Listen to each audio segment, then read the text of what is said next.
Good morning. We'll begin our class on communication in everyday life. This is your syllabus for communication in everyday life. Unit 1, Theory of Communication. Unit 2, Reading Skills. And Unit 3, Writing Skills. We will begin with Unit 1 today, that is Theory of Communication. We are going to read about meaning, features, uses, cycle, feedback, advantages, barriers, and 7 C's of communication. Before I proceed with the class, I will request you all to check your OneDrive, and if you do not have the link for OneDrive, but there might be a OneDrive folder in your MS Teams. You can contact me on Microsoft Teams. I'll share the OneDrive link with you. In that link, we have the study material, the syllabus, and the PPTs I use for each class. So, theory of communication. Um, what is communication? Let us begin with the basic question of what communication actually is. So communication has been defined as this is the study material, and this is also available on SOL website. Uh, so communication has been defined as an activity. Okay, if you go along with me as to what has been underlined. So communication has been defined as an activity. This is an activity with the help of which we share information, we share emotions, and we convey our feelings. Also, communication is derived from Latin word communicare, and this Latin word communicare means to share. Another Latin word that the word communication has been derived from is communis, which means commonness. So to share commonness, what is the sharing of commonness? By this we mean language. You can only verbally communicate, or by verbally we mean both oral and written communication with someone who knows the language. Unless and until the work is not translated, you will not be able to communicate with the person who is not familiar with the language you are communicating in. Similarly, with non-verbal language, there are standard protocols for every non-verbal language too, such as sign language. And America has its own sign language, India has its own sign language. So communication has been defined as an activity where we are sharing our emotions, we are sharing feelings, we are sharing information, and it comes from sharing a commonness. Communication is useful for us because it helps us fulfill our needs. These needs might be personal, emotional, psychological, educational, social, financial, professional, or cultural. It is through communication that the information is disseminated. Disseminated is circulated, is to share the information, to distribute. The information is distributed. It is shared among people. It is through communication that important decisions are taken, shared, and made known to people within and outside organizations. So communication, which means to share a commonness of language, becomes an activity which helps you fulfill your needs. These needs are emotional, personal, psychological, educational, social, financial, professional, or cultural. So the first, if we look at the syllabus, so the first point in that we would be highlighting is the definition of communication as has been given by various thinkers. So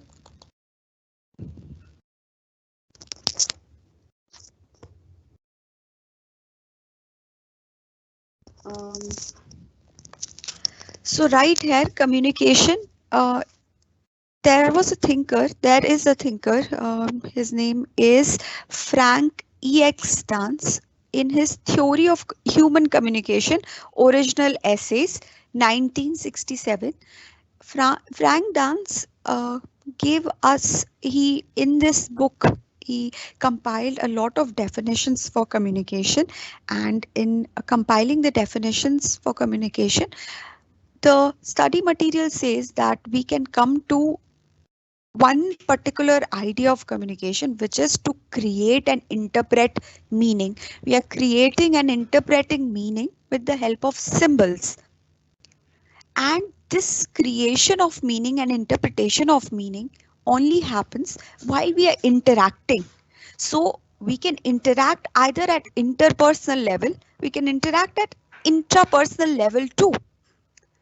Right. So we are nonetheless in both sort of interactions communicating by creating and interpreting meaning. So Frank EX Dance, who in his work Towards the Theory of Communication, Original Essays 1967, gave us this compiled definition of communication, believed that communication is an experience which is influenced by the past, which means present experience influencing a person's future, right? It is influenced by what we already know, what we are experiencing at that moment, and then the information we are going to receive.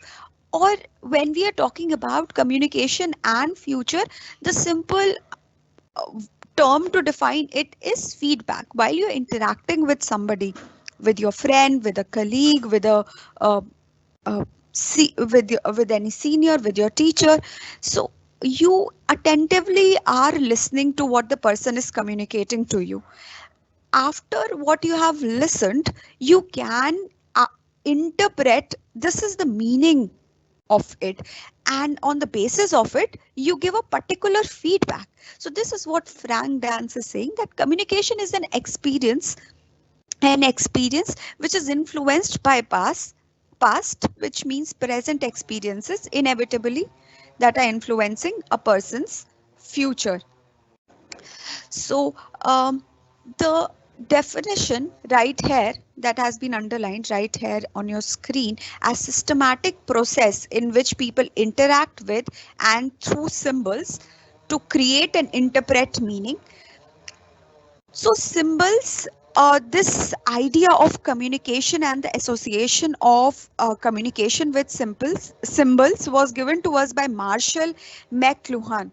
So Marshall McLuhan, in his Understanding Media, the Extension of Man, um, talks about how the medium becomes the meaning in itself. Okay, so how the medium becomes the meaning in itself. For example, if you are sending a message to your manager who is on leave, you can consider sending them an email. This is one more definition of communication that we come across. And then a symbol is an arbitrary label, a label which doesn't have a fixity of meaning until and unless it is rooted in the social and the cultural. Right. So Rodman in his 1997 work, that is Understanding Human Communication, defines it as a symbol which is a representation of phenomena, as is also given in your definition right here, a systemic process, a process which affects the entire system. This is what the term systemic means, a process that affects the entire system, and a process where people are interacting, a process which is created and interpreted with the help of symbols. So symbols, according to George Rodman, is an arbitrary label, a label which is ambiguous, may be verbal or non-verbal, or may occur face to face and mediated communication. For example, verbal communication. So idioms or phrases which express indirect meaning.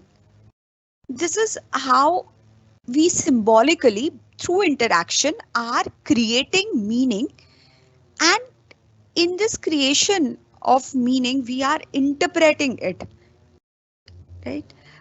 We are able to create because we are interpreting it. So an example of example of it is the idioms. These phrases are indirect meaning. They express indirect meaning, such as it is not rocket science. Now, it is not rocket science as a phrase would not have any meaning until and unless we are not familiar with the language.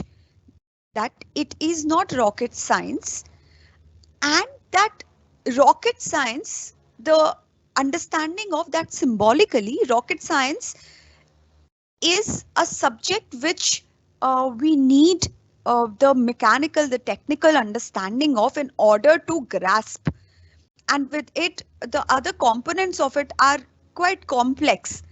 So something that is simple is being compared to something that is difficult to create a meaning that this is a simple thing and this is not as complex as rocket science. So we can easily understand it. So how symbolically by the symbol of rocket science, a meaning is created through interaction, and this is only possible when you interpret it. Now, the non-verbal communication, the example of symbolic, using symbols, signs to communicate is sign language. So this right here on your screen is the Indian Sign Language. This is the numbers 1, 2, 3, 4, 5, 6, 7, 8, 9, and these are the syllables A, B, C, D, E, F, G. So how through these symbols we communicate, right? Now these symbols, as you would see, the term arbitrary or ambiguous, we can easily make out, right? Why are we only using for A, we are only using this symbol. If we come to American Sign Language, for A, they have a different symbol. For B, they have a different symbol. Right. So the arbitrariness of these symbols, but this arbitrariness is overcome because this meaning is situated in the social, the cultural, and in the commonness.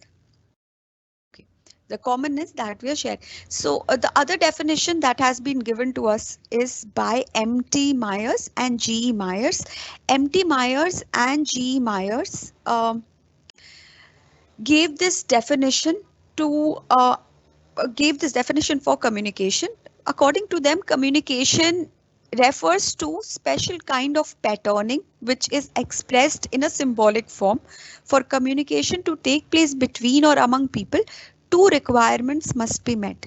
First is a symbolic system must be shared by the people involved, and the association between the symbol and what they refer right here must be shared. So what is M.T. Myers and G. Myers what are they trying to say? They are saying that these symbols need to be understood by people. So the symbol of language. If you're communicating in Hindi, interacting with a group of people and communicating in Hindi, or communicating in English, or communicating in XYZ language, or in a jargon that is a group specific um, terms that are used, or dialects. For example, Hindi has a variety of dialects. Right? Not everyone can understand it until and unless they are familiar with that jargon, with that language, with that dialect. This definition by M.T. Myers and G. Myers was given to us in year 1976 in the book The Dynamics of Human Communication, a Laboratory Approach. Now the example of what G.T. Myers and M.T. Myers are trying to say, that is, communication is based on symbols, and these symbols can be in form of language. Second, these symbols, in order to make meaning with the person you are interacting, should be shared by that person too. An example of it is giving group members task relevant information.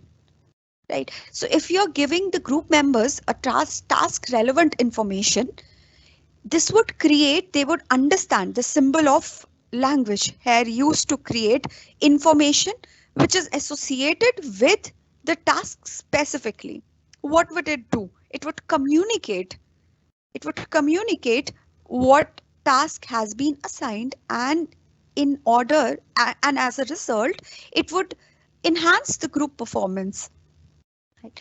So the second topic that we'll be discussing is features of communication. The features of communication are that it is unavoidable. We cannot avoid communication. In prehistoric times too, there are a lot of cave paintings that have been found. I am talking about the period when we have hunter-gatherer way of life. Even before that, right? But the migratory life specifically. Um, then eventually we see human being start communicating with the help of symbols. With these symbols, they are creating a language, and this language is shared by a group of people.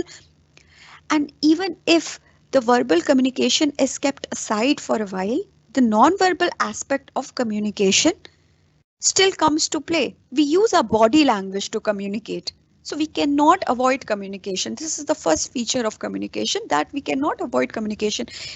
The way we dress, the way we are arriving on time, or our behavior, our physical environment, all of this is creating a symbol which is meaningful, right? So communication is unavoidable. Now communication is a two-way exchange of information. So communication can be a one-way process and a two-way process. Okay. So what does two-way exchange of information mean? One, if even if a communication is a one-way process, it simply means that the feedback is not possible in that case. If it is a two-way process, then you are receiving a feedback. But your communication will always be a two-way exchange of information, even if it is a dialogue with self. You are interacting with yourself, you are interpreting what you are trying to say to yourself and coming to a meaning, creating a meaning. Hence, communication is a two-way exchange of information. You are sharing information. The third feature of communication is that it is a process. It does not occur in isolation. It is a process. Then comes, it involves sender, receiver, channel, medium.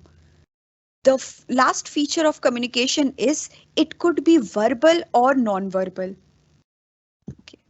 Now the third topic is what are the uses of communication? The uses of communication, as is the definition of communication, I would quickly summarize it, that in your study material, if you open the first section, that is section 1.1, you get a basic idea, the theory of communication, which is that it comes from the Latin word communicare, which means to share, and also the word communis, which means commonness. Communication helps us in fulfilling our needs. Hence, communication is a process, is an activity through which we are disseminating, we are distributing, we are sharing information among people. Now, coming to the definitions which have been given by the thinkers of communication, people who have studied communication. Frank Dance is the first person the study material refers to, and this definition was given by Frank Dance in 1967. And in 1967, the definition that Frank Dance gave to us is that communication is an experience. It is a summative, cumulative experience. Okay. So in 1970, after he published his work towards the theory of human communication, Frank Dance started to compile the definition of communication, or the ideas about communication, from various thinkers. Till 1970, he came out with a new work in which we get a compiled definitions for communication, and from there your work cites G. Myers and MT Myers um, definition, which is that communication is symbolic and communication is is symbolic, but a symbolic system where the people who are interacting using that symbolic system are able to understand it. Okay. Um, there are a few more definitions of communication. For example, we have Marshall McLuhan's definition of communication, that how the medium too is a message. As we said that the first and foremost feature of communication is that it cannot be avoided. Hence, the medium too becomes a message. Then comes the second definition, which is by George Rodman in his Understanding of Human Communication in 1997, where he says that symbols are representing the thoughts, experiences, the message. So they carry with them, the symbols carry within them these meanings. Okay. And then comes the third definition, which is given to us by Janet H. Bevan. Um, and in this definition, we are told about what interpretation means. What does the term interpretation means? So meanings are in people's interpretation of the content and relationship dimension of the message. The process of first uh, interpretation simply means that it is a process of understanding. It is a process of processing the spoken or signed language.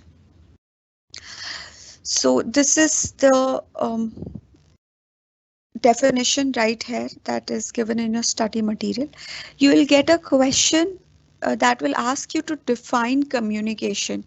And if you get a question that will ask you to define communication, you will have to talk about the introduction, from the introduction itself, that the word has been taken from communicare, Latin word communicare and communis. You will then come to the definition that has been given to you right here in your study material, that is it is a systemic process. Systemic means that it is influencing the entire affecting the entire system. So and then creating and interpreting um, meaning. Coming to this second type of question you will get from it is the features of communication. So these are the features of communication right here.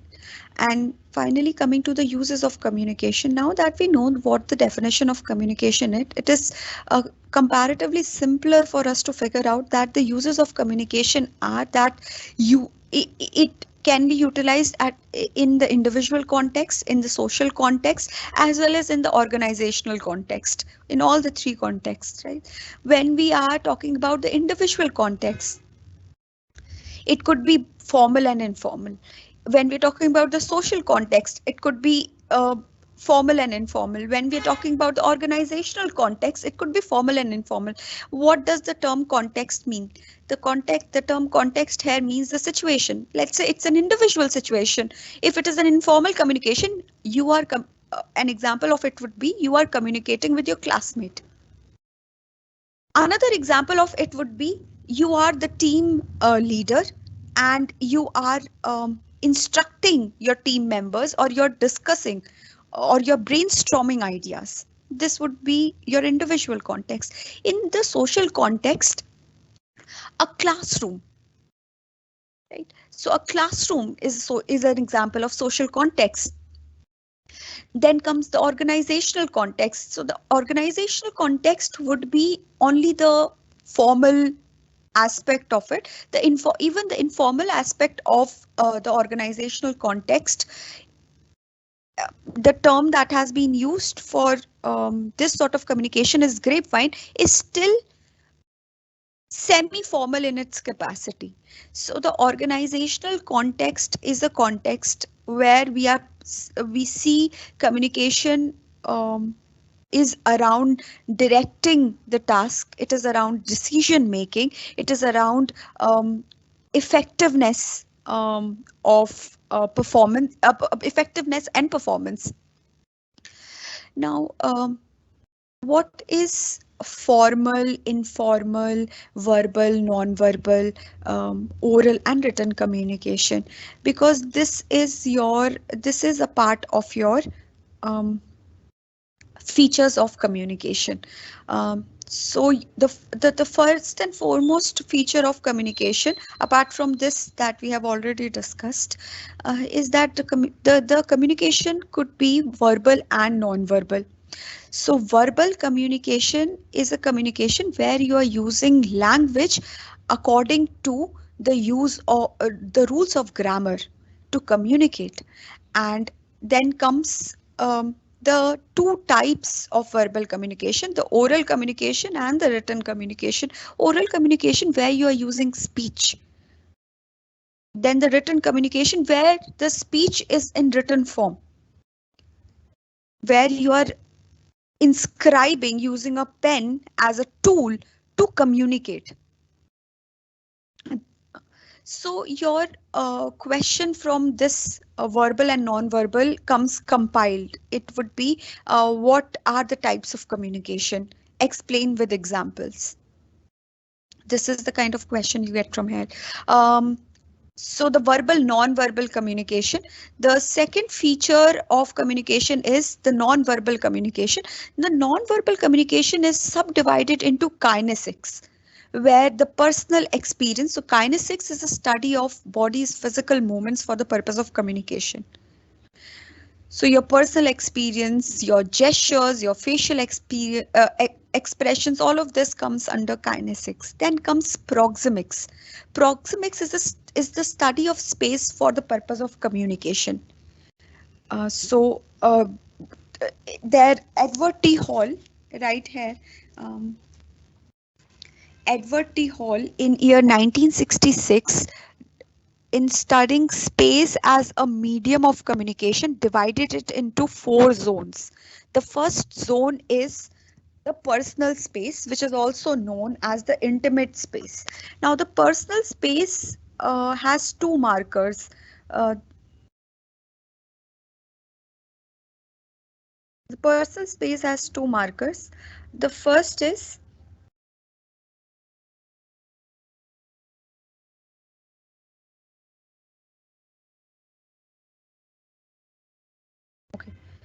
So the personal space has 2 markers. The first is that your personal space is divided into intimate zone and then the personal zone. The intimate zone extends to only 18 inches, that is 1.5 feet. So the family, lover, spouse, relatives, people who are, let's say, um, shaking hands with you. This comes in intimate space, which is um, the distance that has been specified is important from examination point of view. Then comes the personal zone, and the personal zone stretches from 18 inches to 4 feet. It could be 18 inches and from 18 inches till 4 feet. The difference is that nothing before what has been given to us, the distance that has been given to us in the intimate space. So your close friends, colleagues, peers, they communicate with you in this zone. Finally comes the social and the public. So the social zone is in the radius of 4 feet to 12 feet. Okay, then your public zone, it starts from 12 feet to 25 feet. This example of social zone is when you are when you are inside a mall or in a shopping center. It is an example of the social zone. You maintain a distance of 4 to 12 feet. Then comes the public zone where you are maintaining the distance of 12 feet to 25 feet. not before what has been given to us in the social. So from an examination point of view, these distances that have been given and the name of the person who has been given, that Edward T. Hall gave this to us in 1966, is important. So example of your public zone is of course again shopping malls, um, shopping centers, or if you are sitting in you know hearing a speech, there, there too the distance between the speaker and the person who and the listener follows the same rule as that of public zone. Okay. Then coming to sign language. Sign language is also a type of your non-verbal communication. So we have already discussed sign language as was shared with you here, that this is the Indian Sign Language, and apart from it, the signpost you see in every day, this is also an example of sign language. Now, in your verbal communication, the third type of communication, non-verbal communication, after kinesics and proxemics, is chronomics.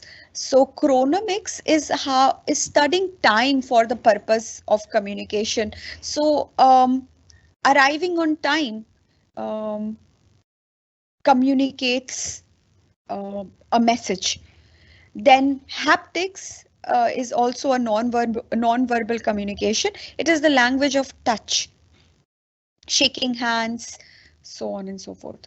Then comes paralanguage. Paralanguage as non-verbal language conveys meaning through the variation of speech style, the speed of speaking, pauses, word stresses, inflections, non-fluencies. So we are not studying in paralanguage, we are not studying or we are not talking about gestures. We are talking about speech, and in speech the variation of speech. Let's say you're speaking loudly, you're speaking slowly, you're speaking fast, or if you are pausing in between your speech, you're stressing on a word, or you're inflecting um, uh, the way you are pronouncing a word. The non-fluency such as or the this is also an example of para language. So I hope this is clear. In your verbal communication, there are three features of um, the types of communication also comes under the features of communication. So we have three types of communication: verbal and non-verbal, formal and informal, oral and written. Please don't get confused if in your exam you are asked a question, what are the features of communication, with what do we have to write in it, because you have studied types of communication. Your types of communication will come under your features of communication, but your features of communication also will include this that we were discussing right before we began with the types of communication. So you'll also have to mention this in your answers. Now, the first type of communication is verbal, non-verbal. Verbal, written and oral, and non-verbal is divided into kinesics, study of body, language, then proxemics, the study of space, then finally chronomics, that is the study of time. Apart from these three, we also have haptics, that is using touch to communicate, and sign language, where signposts or signs are a part of non-verbal language. Then coming to para language, which is also a type of non-verbal language. Um, Now, formal and informal communication. So formal communication is a type of communication where you are communicating as official capacity. So for some official task, that sort of communication is your formal communication. Your informal communication is a interpersonal interaction which is not for official purpose. So this is the basic difference between formal and informal communication. When we look at informal and formal communication, both of them have a particular way in which they are done, right? So your formal communication, coming to your formal communication is done in three ways. It is done up the line, it is done down the line, it is done horizontally, it is done laterally. The, horizontally, up the line, down the line, and vertically. So your formal communication, when these are the three ways in which you communicate formally. So up the line communication would be when the message go, comes from point A, which is down in the hierarchy, to point B, which is up in the hierarchy.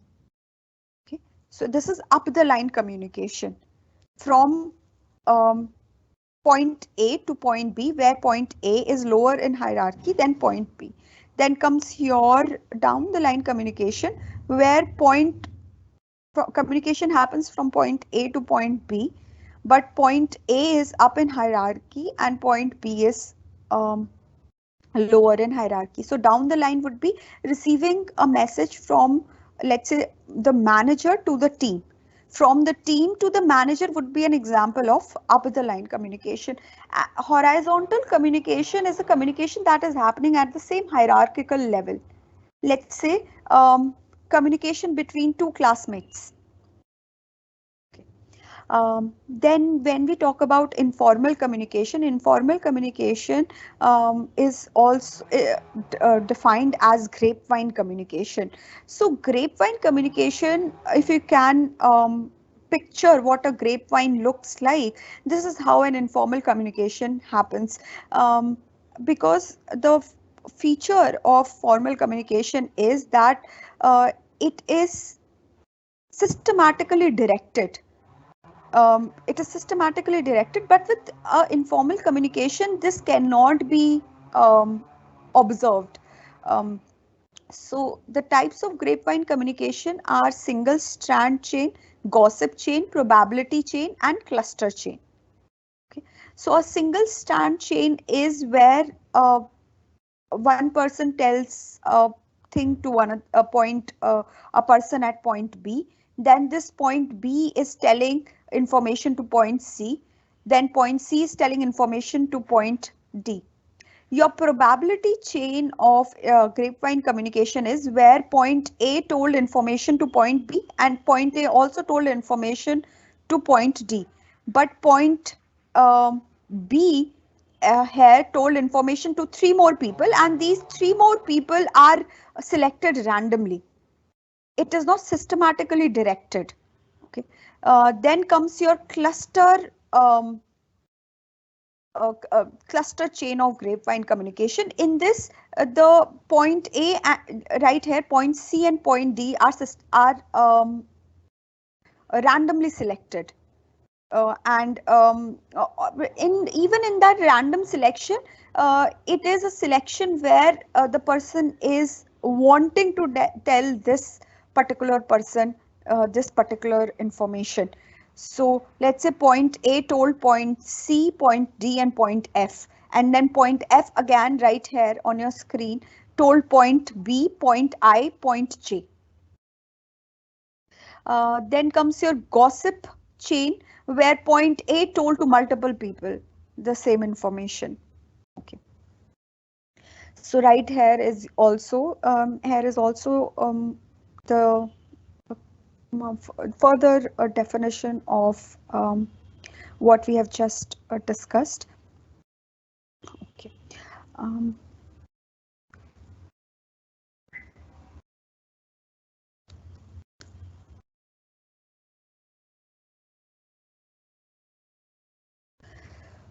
Now, what I was discussing about the formal and the informal language, the formal and the informal communication is also given to you here. So now coming to uses of communication. So uses of communication, of course, at formal capacity, the verbal, non-verbal, formal, informal, oral, written, all of this comes under the uses of communication. Now coming to the cycle of communication, this is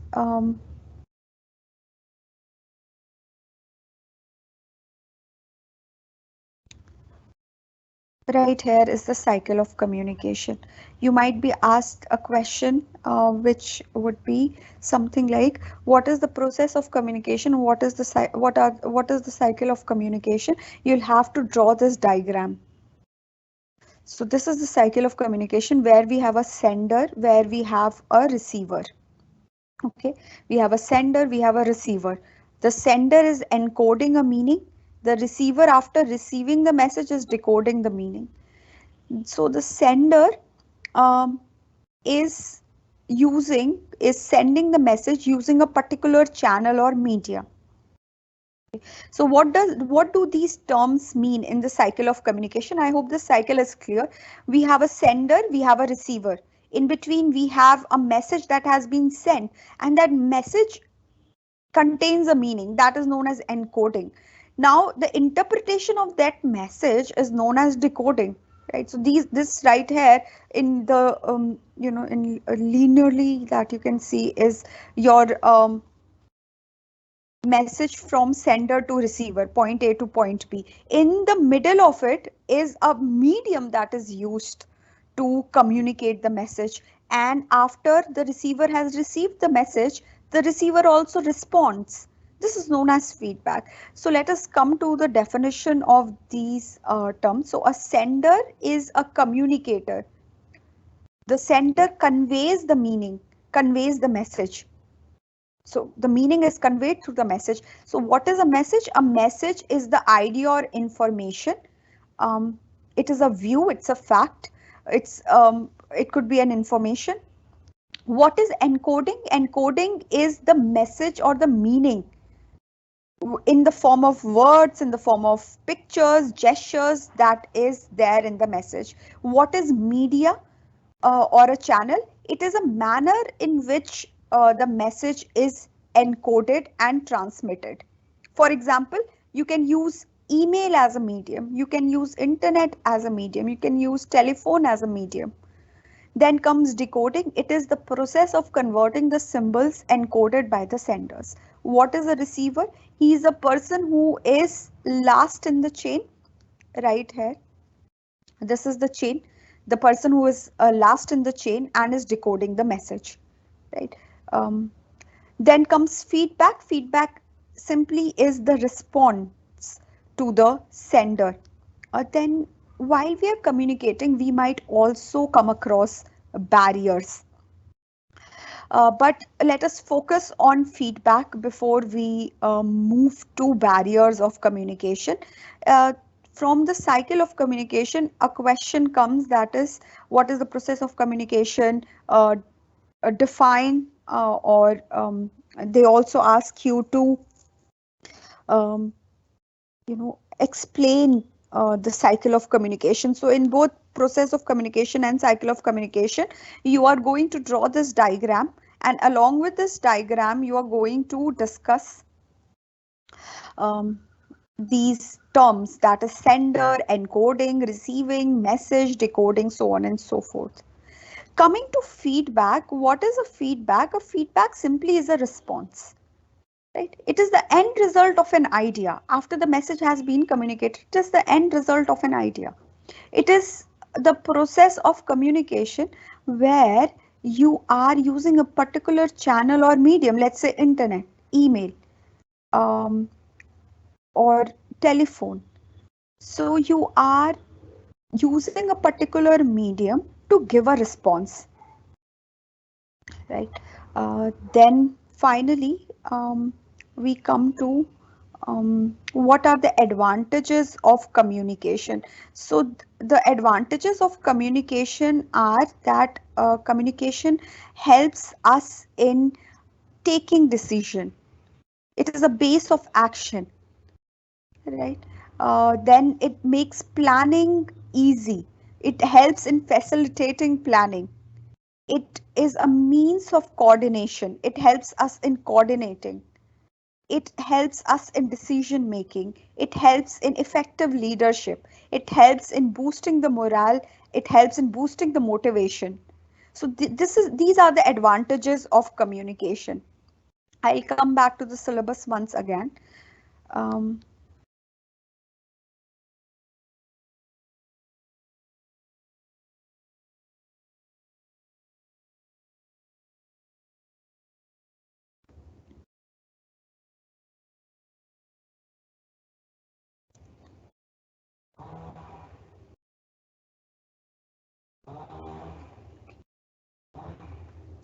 so this is your syllabus. Meaning, from the section meaning, you get a question: define communication, explain with examples. When they'll ask you about the features of communication, you're going to talk about this right here, that a communication is unavoidable. It is a two-way exchange of information. It is a process. It involves a sender and a receiver. It could be verbal, non-verbal. It could be formal, informal. It could be oral, written. So when we are talking about oral, written, formal, informal, um, there you'll have to discuss the types of communication. Okay. So in the features of communication, if a question comes, define the types of communication, or what are the features of communication, this is what you're going to talk about. If a question comes on what are the uses of communication, you will be talking about what is the function of communication in the individual context, in the social context, in the organizational context. Then comes the cycle of communication. In the cycle of communication, if the question is what is the cycle of communication, or if a question is what is the process of communication, in both these scenarios you are going to draw this diagram right here.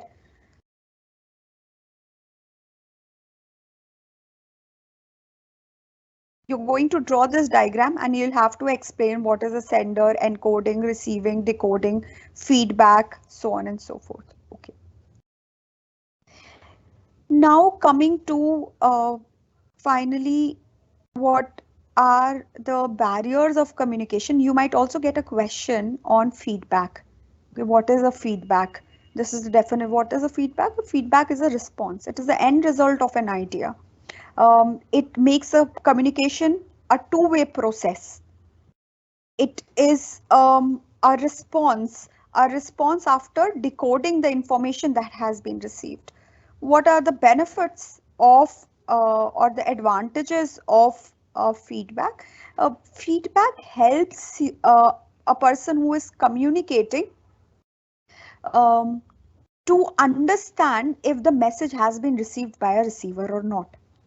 A feedback helps in making communication clear, and uh, uh, helps the communication become clear, more understandable. It helps in effectively carrying the task. It helps in take taking decisions. So these are the benefits of feedback. Now coming to the last two sections, we are done with the major chunk, that is the meaning, features, uses, cycle, feedback, advantages and advantages. We'll come to barriers and 7 C's of communication now. So the barrier to communication is something which hinders or is a hurdle in while you're communicating, simply, right? So a barrier of communication is divided into channel noise and it is divided into semantic noise. So a channel noise is an interference or is an unwanted disturbance in the medium of communication. Example is noisy marketplace. Okay. So the noise, while we are talking about the channel noise right here, when we're talking about the channel noise, your noise can be physical, right? It could be physical. What is a physical noise? a noisy marketplace. Then it could be the use of inappropriate media. Let's say you are using WhatsApp and the internet is not working, right? Or if there is a distance between the sender and the receiver, and you are verbally or orally communicating, it is again a use of inappropriate media. Then multiple transfer stations is another hurdle, is another type of channel noise. Then comes what is in multiple transfer stations. Example is cluster grapevine strand. If you remember what we discussed in the cluster grapevine strand, right here, look at the cluster grapevine strand, right? So this person is in this cluster grapevine strand is telling these two people.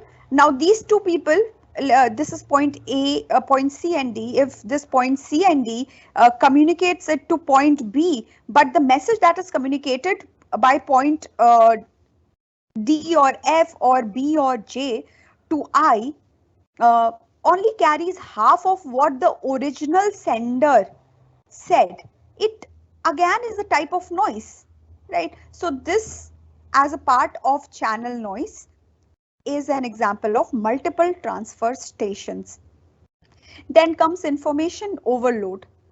So if the information is not specific, if the information is either not related, or if the information is more than what can be imparted and can be understood, this would again create a problem in understanding the message. So this is an example of information overload. Then comes the fear of superiors. So a person might not give a feedback fearing the superiors. Right? Negative presuppositions. Now it is not just the social, the individual context might also come to play as a channel noise. You might have certain prejudice about a classmate, about a particular situation, and because of which you are not able to effectively communicate. Then comes communication selectivity, right? So communication selectivity is where you are selecting a particular information, and only that selected information is being told to the receiver. Or if, let's say, the other way around is where the listener is listening to the information but is only selectively listening. So this communication selectivity, the example we were discussing for multiple transfer stations, that if there are multiple transfer stations, the information that comes to you from the game of Chinese whisper, where the person whispers something in a person B's ear, and this person B tells it to person C, and person C tells it to person D, but by the time it reaches person E, the information has been completely changed from what person A had said. So this here is also an example of both communication selectivity and multiple transfer station, where you are selectively listening, and because of which you are able to only selectively send the information further. Okay. Now coming to poor listening, this is again, if you're not effectively listening, attentively listening, only selectively listening, this might also be a hurdle. Now this is a very important section because you get a question on barriers. It could be a 15 marks question, and this in that you'll have to talk about channel noise and all these types of channel noises. So the second type of barrier that we have is semantic barrier. What is a semantic barrier or a semantic noise? A semantic noise is generated from within the message. What term is important here? Within.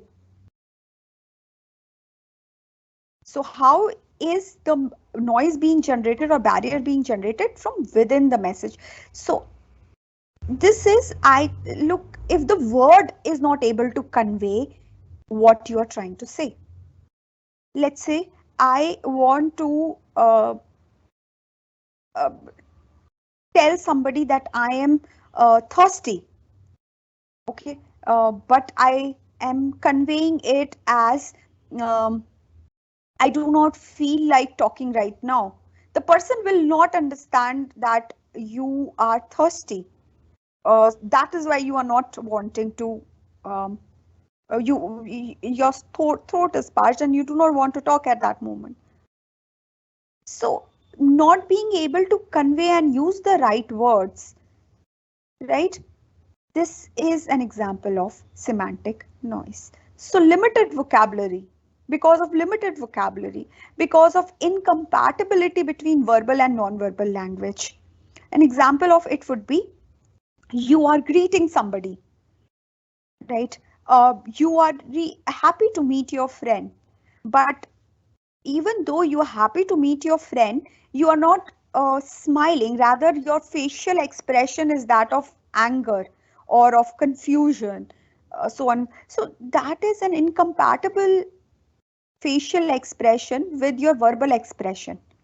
This would not be able to convey the meaning that, or a message that you are happy to meet your friend.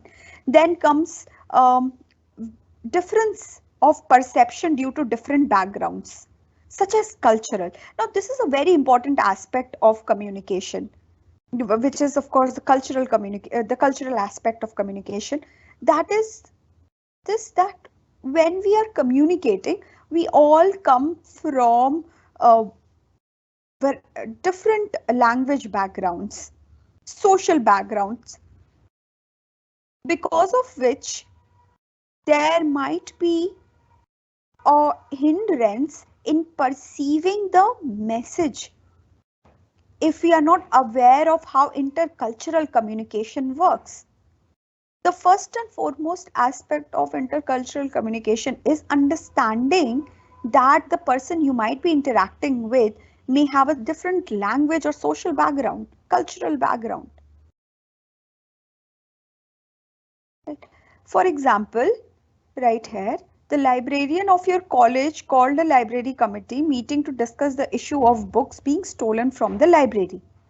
Now, the chairperson of the committee came to the meeting and pointed out the stealing of books suggested that the students are interested in gaining knowledge and recommended that all books to be replaced and at the most security measures can be tightened. Many others in the meeting felt that this was not the solution, yet they did not say anything as they did not dare to oppose the chair. This is an example of varied perception. Okay, so in a meeting where this is communicated by the chair that this shows the interest of students in gaining knowledge, but not everyone is agreeing. This is an example of semantic noise where there are variety of perceptions, and if these variety of perceptions are not addressed, this may create a hindrance while communicating. Then wrong assumptions. So your wrong assumptions may also lead to miscommunication. Blocked categories or categorical thinking. For example, you have you firmly believe that this is unlikable for you or unfavorable for you. This would result in miscommunication because you have already developed that blocked category or a categorical concept in your mind that this is unfavorable, or this is a matter that is not relevant for you. Then comes the emotional, psychosocial unsettled state. So sometimes we might not be in an emotional or psychosocial state where we will be hearing or attentively listening. Hence, this may also lead to semantic noise. Okay. While we are talking about the strategies to overcome the barriers of communication, which might also come as a 10 marks or a 15 marks question, we will talk about effective communication. Okay, so if you'll come to your study material, effective communication is given to you right here. Yes, okay. So what is effective communication? Effective communication is defined as a communication in which our aim is clear. In which our aim is clear. What we want, the objective and aim of the communication is clear. We are with clarity communicating our thought. We are using the proper way, medium, by way I mean medium, tone, appropriate environment, um, the non-verbal features such as paralanguage, linguistic features, or kinesics, proxemics, chronemics, medium, um, the words, right? If it is oral, the words are a language. The effective, clearly communicating what we are trying to say. So this clarity of communication, when we're talking about effective communication, this clarity is not limited to just the term clarity. Rather, we have 7 C's of effective communication. There are 7 different aspects of effective communication which are important element of while we are communicating. The first is completeness. So any information that you're giving should be complete. Second is the information that you're giving should be concise. It should be relevant. It should be related. The information that you're giving should be considerate. Use words that are chosen wisely, that are chosen considering that you might be in a context of intercultural, you might be communicating in an intercultural context, or let's say it's a formal context. So a variety of viewpoints. Who is your audience? Who is your reader? This all needs to be considered while you're the communication should be clear. It should not have elements of unclear thought in it. You should express yourself using appropriate words with clarity. Your information should be concrete rather than having heard it from somebody without verifying it, without knowing the details of it. You shouldn't communicate a fuzzy message to your listener. Courtesy. So your communication implies that the sender should be respected by the receiver. You should be polite. You should be judicious. You should be. You should show proper etiquettes while communicating. You should be correct while communicating. Try to use and abide by the rules of grammar. Okay. Now here is this passage, which is a story by Ruskin Bond, A Long Walk for Beena. Beena had been going to school in her own village of Koli on the other side of mountain, but it had been a primary school finishing at class 5. Now in order to study in the 6th, she would have to walk several miles every day to Naughty, where there was a high school going up to the 8th. It has been decided that Sonu, her younger brother, would also shift to the new school to give Beena company. Prakash, their neighbor in Koli, was already a pupil at the naughty school. The children spoke often about the fun they would have walking to and fro. Pranav has mischievous nature, which sometimes got him into trouble, had resulted in his having to repeat a year. But this didn't seem to bother him. What's the hurry? He shrugged as he spoke, his tone careless and carefree. He had told his indignant parents, um, you are not sending me to a foreign land when I finish school, and our cows aren't running away anywhere. Away, are they? They are still angry about what he had said, but his voice rose in amusement as he had told Beena about the conversation. You would prefer to look after the cows, wouldn't you? Oh, asked Beena seriously, with concern in her eyes as they got up to continue their walk. Oh, school is all right, but there is more to life. Hey, do you know there's a new teacher this year, Miss Ramola? She's very young and they say just out of college. Everyone is in school is talking about her. I wonder what she'll be like. Beena looked up, excited at this new piece of information. Her eyes shone as she thought about all the questions she wanted to ask, all the new things she might learn. Beena walked faster and Sonu had some trouble keeping with them. She took his hand and helped him along. Right?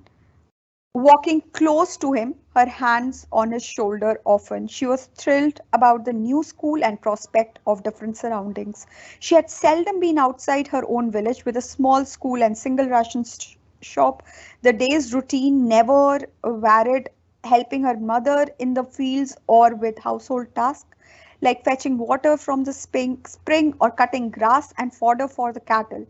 Her father, who was a soldier, was away for 9 months in the year, and Sonu was still too small for the heavier tasks. As they neared Naughty Village, they were joined by other children coming from different directions, even where there were no major roads. The mountains were full of little lanes and shortcuts, like a game of snakes and ladders. These narrow paths zigzagged around the hills and villages, cutting through fields and crossing narrow they came together, ravines until they came together to form a fairly busy road along with mules, cattle and goats joined the throng. Can you identify the example of verbal and non-verbal communication here? Yes, we can. What is verbal communication? Where we are using our speech, right? So here we are using our speech. What are the example of non-verbal communication? She is looking at him with concern in her eyes, or she's enthusiastic, or when his voice rose, right? These are the examples of non-verbal communication. Can we find examples of effective communication? Yes, we can find the examples of effective communication. When asked directly, you would prefer to look after the cows. After hearing to what Pranab just told Beena. So the story is really simple, right? So Pranab is of mischievous nature. Beena and Pranab, they are classmates and they are walking towards the school together. And during that walk, she is with her younger brother and she meets Pranab. Now Pranab tells her this story that this has happened and this is the reply I gave to my parents. So what is effective communication? Effective communication follows the 7 C's of communication. It has to be clear, it has to be concise, it has to be considerate, it has to show proper courtesy, clarity, it should be concrete. So look at this, that her question, though it is a sentence which is interrogative in nature, she is clearly, concisely, concretely asking her question without adding anything extra to it. Rather, she is clearly, she's concisely, concretely, completely, uh, considerately, right? She's communicating what she has to say. Then comes, can you find the example of feedback? Again, this is also an example of feedback. He told her this and this is her feedback, even if it is a question. Then listening is as important as speaking. List examples from the above passage to show that the children are alert listeners. The same sentence. Define grapevine communication. Now when they're talking about Miss Ramola, this is an example of grapevine communication. Pranav has randomly selected point B, which here is Beena, and to point B he is discussing or he's telling about Miss Ramola as to what he has heard about Miss Ramola. Okay. Then comes what is social space? Now, while they are going through the market, walking towards the school. She's coming across the ration shop. She's coming across mothers who are going to the field or with household tasks like fetching water, so on and so forth. This is an example of a social space. Now, semantic noise is what noise? A semantic noise is a noise which is generated within the message because of the words, the language, expression, so on and so forth. So here you would see he doesn't explain to her in further detail as to what he has to say about life. So we do not get a insight into what does he mean when he says there is more to life. um, Rather his there's more to life is never clearly communicated to us. And even these ellipses, these three dots are known as ellipses. So these ellipses communicate that that message has been cut short, right? And this is an example of semantic noise. Now, because it is your first class, first of all, I'd like to thank the PCP section for their constant guidance. And this is the first class. For every class, we have a PPT, and your study material is available in the SOL website. And post that, you guys can also directly send me a message on Microsoft Teams. I'll share the OneDrive link with you where where I have already uploaded the syllabus as well as the study material, and the PPTs for every class will also be uploaded in that. So please contact me for the PPTs. You can text me on Microsoft Teams and I'll send you the drive link.